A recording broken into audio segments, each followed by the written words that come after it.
नमस्कार दोस्तों, आपका स्वागत है जीके न्यूज़ चैनल पर। दोस्तों, आज से हम स्टार्ट कर रहे हैं हिस्ट्री के मोस्ट इम्पोर्टेंट क्वेश्चंस की सीरीज़। दोस्तों, हिस्ट्री को हमने 3 भागों में बांटा है: प्राचीन भारत, मध्यकालीन भारत और आधुनिक भारत। दोस्तों, हर भाग में हमने 150 मोस्ट इम्पोर्टेंट क्वेश्चंस की सीरीज़ बनाई है, जिसमें हम 4 से 5 वीडियो लेकर आपके सामने आएंगे। तो दोस्तों, ये प्राचीन भारत की मोस्ट इम्पोर्टेंट 30 क्वेश्चंस की वीडियो है। तो चलिए हम स्टार्ट करते हैं, जिसको हम डिटेल वाइज समझेंगे।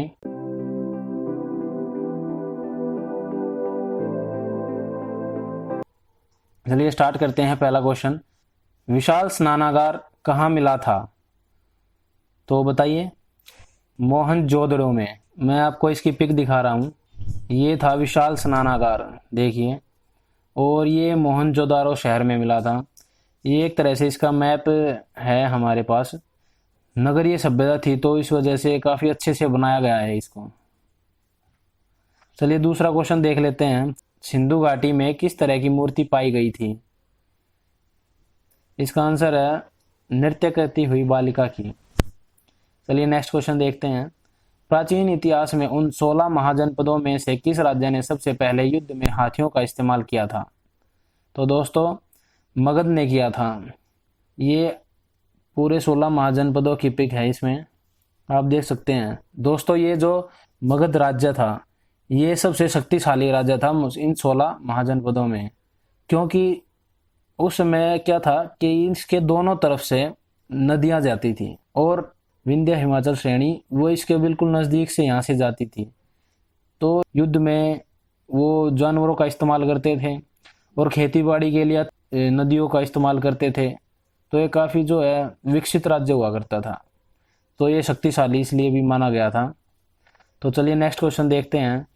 सिंधु घाटी में बने बंदरगाह का क्या नाम था?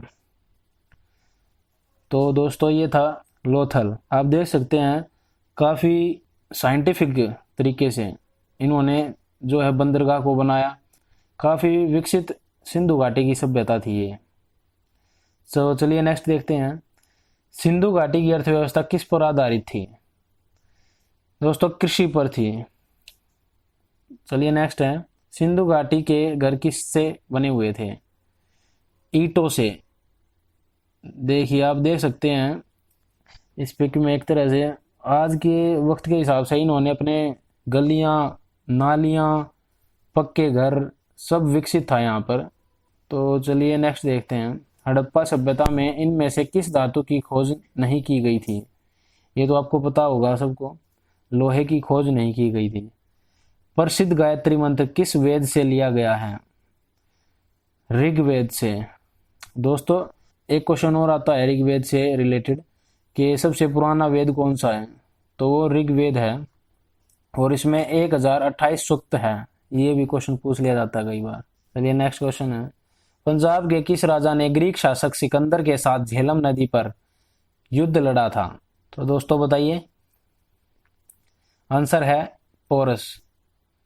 पोरस ने झेलम नदी पर सिकंदर के साथ युद्ध लड़ा था। इस युद्ध के बारे में आपको थोड़ा सा बताना चाहूँगा दोस्तों। पूरे लगभग यूरोपियन देश जो थे उन सब के साथ सिकंदर ने युद्ध लड़ करके उनको जीत लिया था। उसके बाद भारत में जो उसकी एंट्री हुई थी यहाँ से, उसने झेलम नदी को जब पार किया था तो उसे पता नहीं था कि इतनी सेना, पोरस की जो सेना थी वो उसका इंतज़ार कर रही थी। और इतनी बड़ी सेना को देख करके वो डर गया था और उसकी सेना भी काफ़ी डर गई थी। तो इस पिक में भी आप देख सकते हैं कि एक तरफ से जो है सिकंदर की सेना आ रही है और दूसरी तरफ पोरस की सेना है और यहाँ पर काफ़ी मारकाट हुई थी। लेकिन जो है सिकंदर ने काफ़ी, वो कहते हैं कि जो जीता वही सिकंदर, तो उसने साबित किया था यहीं पे। उसने अपनी जो स्ट्रेटजी से पोरस को हरा दिया था। तो सिकंदर के बारे में कुछ अच्छे क्वेश्चंस है ये भी, जो कई बार पूछ लिए जाते हैं। सिकंदर का असली नाम क्या था? Alexander third. और इन्हें अलेक्जेंडर द ग्रेट भी कहा जाता था। और जो ये युद्ध हुआ था पोरस और सिकंदर के बीच में, इसे हाइडेस्पिस का युद्ध कहा जाता है। चलिए नेक्स्ट क्वेश्चन है। मगध में इनमें से सबसे पहले कौन से राजवंशी आए थे? दोस्तों, सबसे पहले आए थे हर्यक राजवंशी। जो हर्यक वंश था उसके बारे में मैं आपको थोड़ा बताना चाहूँगा। इसका सबसे पहला जो शासक था वो था बिंबिसार, और इसके बाद जो शासक आया था अजातशत्रु, उनका पुत्र था। अजातशत्रु ने दोस्तों बिंबिसार की हत्या कर दी थी, उसके बाद ये गद्दी पर आया था। और उदयन जो अजातशत्रु का पुत्र था, उसने अजातशत्रु की हत्या कर दी थी गद्दी पाने के लिए। तो इसके बाद मैं दोस्तों बताऊंगा आपको, सबसे पहले हर्यक वंश आया था, उसके बाद शिशुनाग वंश आया था, उसके बाद नंद वंश आया था, उसके बाद मौर्य वंश आया था। चलिए नेक्स्ट है, बिंदुसार ने अशोक सम्राट को किस राज्य में अशांति होने पर सर्वप्रथम भेजा था? दोस्तों तक्षशिला में भेजा था।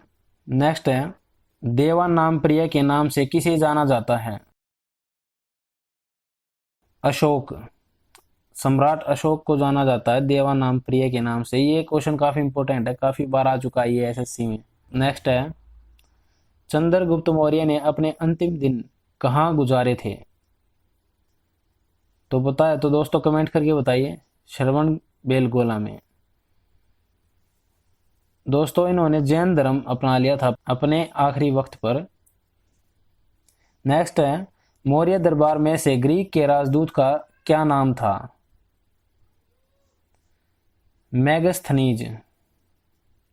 दोस्तों मेगास्थनीज था, और मेगास्थनीज ने जो है एक इंडिका नामक पुस्तक भी लिखी थी। ये भी क्वेश्चन पूछा जाता है कई बार। देखिए नेक्स्ट क्वेश्चन यही है, इंडिका पुस्तक का लेखक कौन था? मेगास्थनीज, अभी बताया मैंने। मौर्य दरबार में से ग्रीस के राजदूत का क्या नाम था? वही मेगास्थनीज था।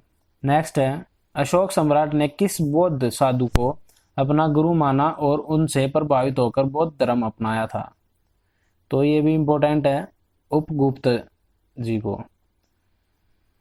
ये इन्होंने अपना गुरु माना था, और आखिरी समय में जब इन्होंने सब कुछ त्याग दिया था उस वक्त इन्होंने उपगुप्त को अपना गुरु मान लिया था और बौद्ध धर्म की तरफ चले गए थे। तो नेक्स्ट है, शिलालेखों का जनक किस शासक को माना जाता है? ये माना जाता है सम्राट अशोक को। दोस्तों सम्राट अशोक ने 14 शिलालेख लिखे हैं, आप इनकी पिक देख सकते हैं। नेक्स्ट क्वेश्चन है, मौर्य वंश के तत्काल बाद किस वंश ने राज किया? मौर्य वंश के तत्काल बाद शुंग वंश ने जो है राज किया था, और इसके जो संस्थापक थे वो थे पुष्यमित्र शुंग। इसमें मैं आपको दिखाना चाहता हूँ कि ये कपिल वस्तु, उज्जैन, सांची, ये सारा शुंग एम्पायर था। इतने जो है राज्य पर शुंग एम्पायर में इन्होंने राज किया था। तो नेक्स्ट क्वेश्चन है, लिच्छवी द्वैत किसे कहा जाता है? ये समुद्रगुप्त। ये दोस्तों क्यों कहा जाता है? क्योंकि समुद्रगुप्त जो थे उनकी माता थी लिच्छवी राजकुमारी, तो इसलिए इनको लिच्छवी दोहित्र के नाम से जाना जाता है, और कई बार ये क्वेश्चन पूछा जाता है। चलिए नेक्स्ट क्वेश्चन है, विक्रमादित्य की उपाधि किसे दी गई थी? ये दी गई थी दोस्तों चंद्रगुप्त द्वितीय को, और ये किसके उत्तराधिकारी थे? ये समुद्रगुप्त के थे। और ये साथ में आप देख सकते हैं विक्रमादित्य INS विक्रांत जो है ये इन्हीं के नाम से बनाया गया था। तो नेक्स्ट क्वेश्चन है, सिकंदर के पिता का नाम क्या था? दोस्तों CDS लेवल के एग्ज़ाम में आता है ये क्वेश्चन, SSC में ज़्यादा नहीं देखा गया है। फिलिप नाम था इनके पिताजी का। चलिए नेक्स्ट है, भारत का नेपोलियन किसे कहा गया है? तो भारत का नेपोलियन समुद्रगुप्त को कहा गया है। फाहियान किसके शासनकाल में भारत आया था?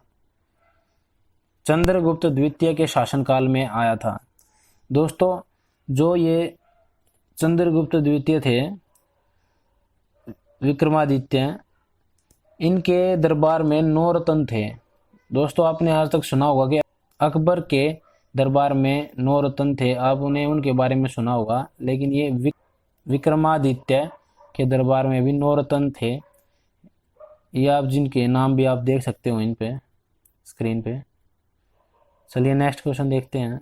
मेघदूत के लेखक कौन हैं? तो ये है कालिदास।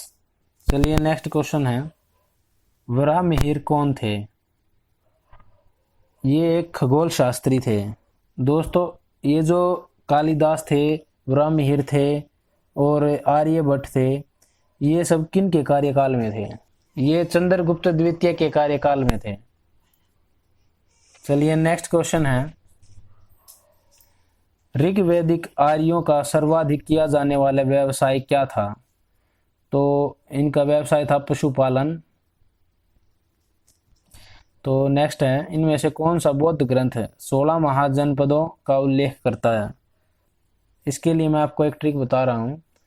अंगूर अंगूर एक बौद्ध ग्रंथ था, उसमें 16 महाजनपदों का उल्लेख किया गया था। तो उससे आपको आंसर मिलेगा अंगुत्र निकाय। अंगुत्र निकाय में 16 महाजनपदों का उल्लेख किया गया था और ये एक बौद्ध ग्रंथ था। चलिए नेक्स्ट क्वेश्चन, मगध के किस राजा ने गद्दी को पाने के लिए अपने पिता की हत्या कर दी थी?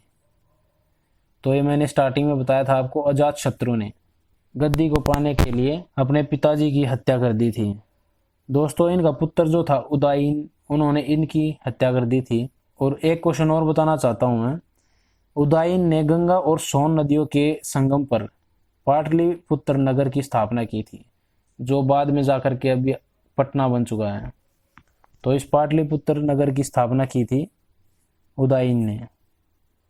चलिए नेक्स्ट क्वेश्चन है, अशोक के शिलालेखों को सर्वप्रथम किस अंग्रेज ने पढ़ा था? तो इसकी एक ट्रिक बताना चाहूंगा। ये जो पढ़ा था जिसने, वो थे जेम्स प्रिसेफ। तो पढ़ने वाला कौन होता है मैक्सिमम जो हम सोचते हैं, तो प्रिसेफ से प्रिंसिपल। तो आपके जो है दिमाग में थोड़ा सा हिट कर जाएगा ये।